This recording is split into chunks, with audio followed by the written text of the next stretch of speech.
మానవతా దృక్పథంతో ఈ కార్యక్రమం చేపట్టాము. ప్రస్తుతము ఈ కల్లూరి ఎంఆర్ ఆఫీస్ దగ్గర యూజేఎఫ్ యునైటెడ్ జర్నలిస్ట్ ఫోరం ఆధ్వర్యంలో అహ్మదాబాద్ విమాన ప్రమాద మృతులకు కేంద్ర ప్రభుత్వము వాళ్ళ బాధిత కుటుంబాలకు భరోసా కల్పించాలని, ఎక్స్గ్రేషియా అందించాలని, ఆ కుటుంబ సభ్యులలో ఉద్యోగము కల్పించాలనే డిమాండ్తో ఈ నిరసన శాంతి ప్రదర్శన చేయడం జరుగుతుంది. దీన్ని ఉద్దేశించి మన విజయ్ కుమార్ మాట్లాడవచ్చు.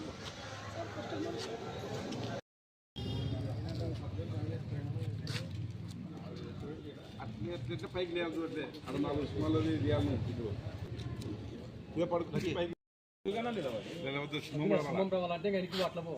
పోయినాలే. సింహం వద్దు, సింహం నవ్వింది. అది చిట్టెలుక, సింహం కాదు.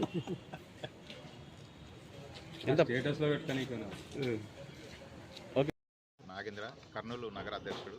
అయితే గత వారంలో మనం చూసుకుంటే అహ్మదాబాద్లో విమానం క్రాష్ జరిగింది. అందులో దాదాపుగా 250 మంది చనిపోవడం జరిగింది.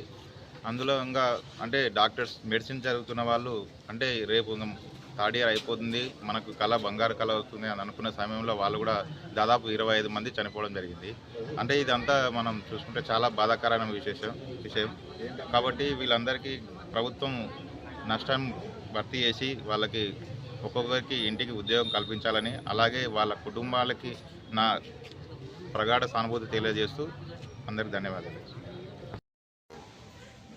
మరి విమాన ప్రమాదంలో మరణించిన 200 కుటుంబాలకు పైగా మరణించిన కుటుంబాలకు మన కేంద్ర ప్రభుత్వము వారికి బాధితులను ఆదుకొని వారికి వారి కుటుంబానికి ఒక ప్రభుత్వ ఉద్యోగం కల్పించాలని, అదే బాధిత కుటుంబాలకు ఎక్స్గ్రేషియా ప్రకటించాలని యూజేఎఫ్ యునైటెడ్ జర్నలిస్ట్ ఫోరం తరఫున మేము ప్రభుత్వాన్ని డిమాండ్ చేస్తున్నాము. అదేవిధంగా ఆ ఘటనలో మెడికో విద్యార్థులు కూడా మరి గాయపడడం జరిగింది. మరి గాయపడిన ప్రతి మెడికో విద్యార్థికి కూడా వారిని గుర్తించి వారికి కూడా ఎక్స్గ్రేషియా అందించాలని యునైటెడ్ జర్నలిస్ట్ ఫోరం తరఫున ప్రభుత్వాన్ని మేము డిమాండ్ చేస్తున్నాము.